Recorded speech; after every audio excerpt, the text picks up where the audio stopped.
नमस्कार। फिल्मी डोज एक बार फिर से आप सबों के बीच आ चुका है अपने नए रंग रूप के साथ। आइए बढ़ते हैं खबर की ओर। भोजपुरी इंडस्ट्री की सुपरस्टार रानी चटर्जी सोशल मीडिया पर काफी सुर्खियों में रहती है। रानी चटर्जी इंडस्ट्री में अब तक सिंगल है, लेकिन अब इशारा करती नजर आ रही है उन्हें कोई हमसफर चाहिए।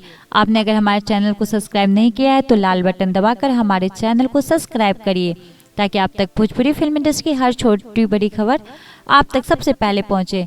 रानी ने एक वीडियो शेयर करते हुए कहा है, अब मिस्टर खिलाड़ी चाहिए। रानी चटर्जी ने एक वीडियो शेयर किया है जिसमें वह फैन से डीपी बदलने की बातें अपने अंदाज में कर रही है। रानी चटर्जी इस वीडियो में लोगों में डीपी बदलने की गुजारिश अपने अंदाज में कह रही है। वह कह रही है, जो लोग डीपी वीपी नहीं बदलते, एक ही डीपी लगाए रखते हैं 2-2 महीने 3-3 महीने तक, मतलब क्या उखाड़ रहे हो यार? पैसे लगते हैं क्या? किसी और का भला होता है, तुम्हारा चेहरा देखकर बदलते रहा करो यार।